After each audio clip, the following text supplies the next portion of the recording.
안녕하세요. 김재련의 엑스파일 변호사 김재련입니다. 오늘은 양가 감정에 대해서 이야기해 보려고 합니다.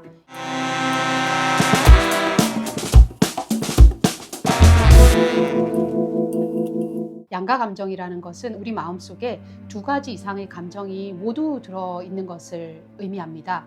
예를 들어서 나에게 어떤 잘못을 한 사람에 대해서 그 잘못된 행위에 대해서는 상대방이 너무 싫고 그 행위가 불쾌하게 기억이 되지만 그것과 별도로 그 가해자가 평상시 나에게 잘해줬던 부분, 그리고 그 가해자가 대외적으로 어떤 활동하는 부분에 대해서는 존경하는 마음, 감사하는 마음을 가지고 있는 것. 동일한 상대방에 대해서 두 가지 이상의 감정을 가지고 있는 것이잖아요. 이런 것을 양가 감정이라고 표현을 하는데요.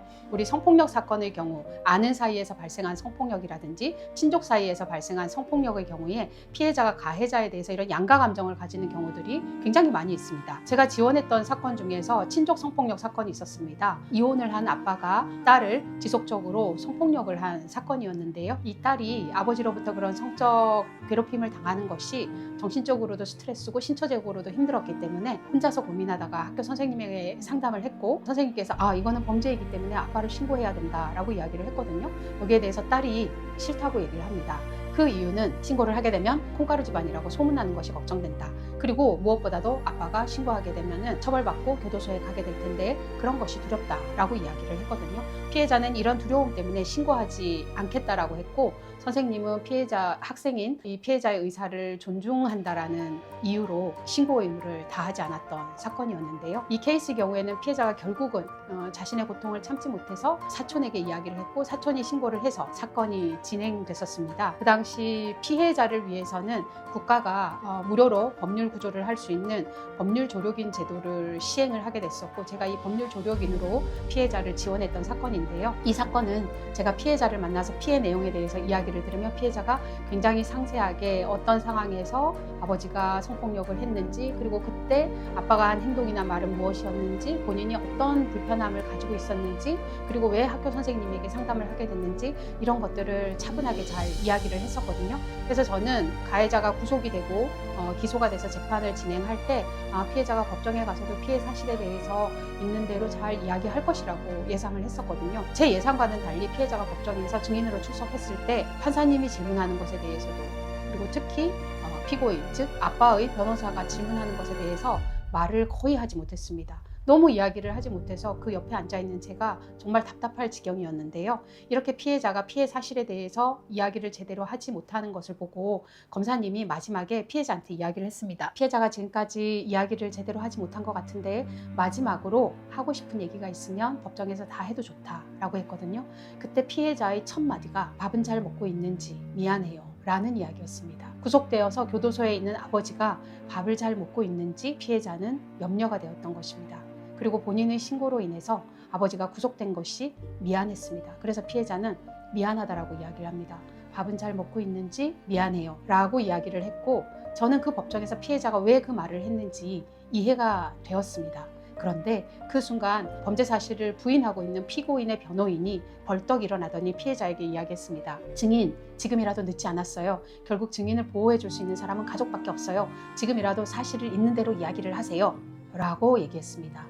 그 변호사는 아마도 피해자가 있지도 않은 사실을 신고하고 진술했기 때문에 법정에 왔을 때 말을 제대로 하지 못하는 것이다. 그래서 그런 거짓말을 한 것이 미안해서 아빠한테 미안하다라고 얘기한 것이다. 이렇게 이해를 한 것 같았어요. 그러니까 벌떡 일어나서 너 지금이라도 양심 선언을 해라 라는 취지로 이야기를 했던 것이죠. 그런데 제가 얘기하려고 했던 양가 감정은 이 사건에서 볼 수 있는데요. 피해자는 아버지가 자신을 지속적으로 성폭력하는 것에 대해서 불편한, 괴로운 마음이 있었는데 그것과는 별개로 자신에게 잘 대해주는 아빠에 대한 고마운 마음, 그리고 이혼한 이후에 자신을 키우면서 고생하는 아빠에 대한 미안한 마음, 그리고 자신이 더 참지 못하고 고소를 하는 바람에 아버지가 구속돼서 고생한다라는 그런 미안한 마음, 이런 감정들을 가지고 있었던 것이거든요. 그리고 하나의 혈육이었던 아빠가 교도소에 있으면서, 구치소에 있으면서 밥은 제대로 먹고 있는지 염려가 되었던 것입니다. 이게 바로 양가 감정입니다. 성폭력에 대해서는 불편한 감정을 가지고 있지만 그것과 별도로 아버지에 대해서 존경하는 마음, 애틋해하는 마음, 안타까워하는 마음, 이런 감정도 가지고 있는 것이거든요. 이 두 개의 감정은 배치되는 것이 아니라 양립이 가능한 것입니다. 우리가 사회적으로 아주 공헌을 많이 하는 사람이 자신의 직원을 상대로 해서 어떤 성폭력을 했을 때 그런 상황에 대해서 피해자가 뒤늦게 문제 제기를 하면 사람들은 믿을 수 없다. 그 사람이 그런 행위를 했을 리가 없다. 라고 가해자를 두둔하고 피해자가 평소 가해자를 모시면서 가해자에게 보낸 편지에서 존경합니다. 라는 표현을 쓴 게 나오면 이렇게 존경한다라고 해놓고 성폭력을 당했다니 믿을 수 없다. 라고 이야기를 하는데 가해자에 대해서 존경하는 마음과 가해자가 피해자에게 한 행위에 대해서 불편해하고 힘들어하는 마음 이 두 가지 마음은 공존 가능한 것이고 양립 가능한 것입니다. 이것을 바로 성폭력 피해자가 가해자에 대해 가지는 양가 감정이라는 것인데요. 이런 양가 감정을 이해하는 것은 결국 성인지 감수성하고도 연결이 되는 것입니다.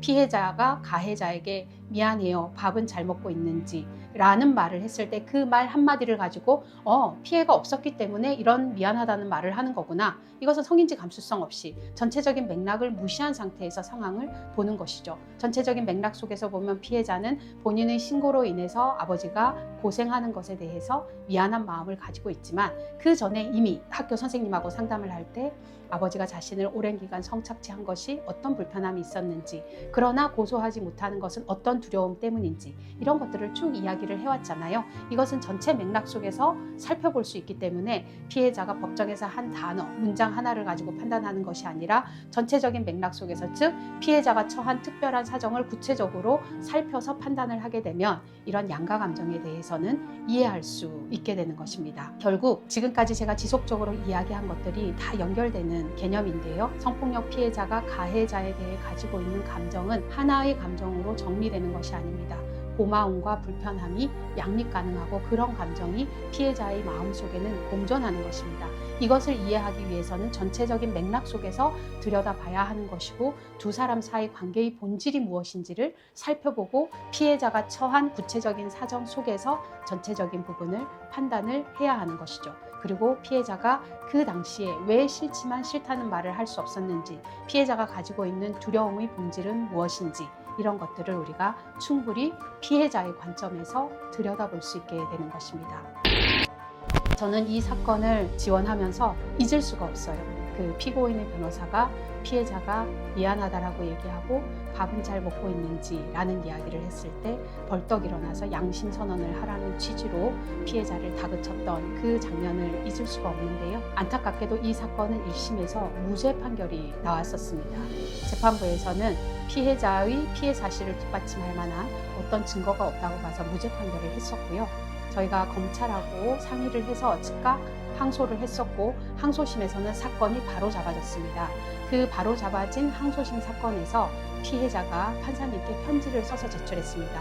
그 편지에는 왜 1심 법정에서 아빠에게 밥은 잘 먹고 있는지 그 말부터 했는지, 그리고 왜 아빠한테 미안한 마음을 가지고 있는지 이런 감정들을 고스란히 담아서 판사님께 제출을 했었거든요. 그리고 피해자가 고소를 결심하기 한참 전에 학교 선생님하고 상담을 할 때 그 상담을 했던 선생님께서 항소심에서는 용기를 내서 법정에 나와서 그 당시 피해자가 어떤 이야기를 했는지 기억나는 대로 사실대로 진술을 해줬었습니다.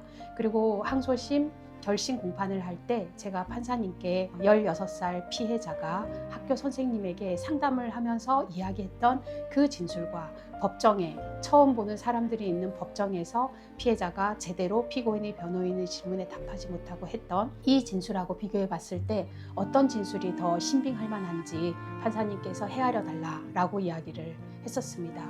피해자가 상담 선생님께 이야기했던 그 진술 내용들이 훨씬 더 신빙성이 있는 자연 진술에 해당하는 것이잖아요.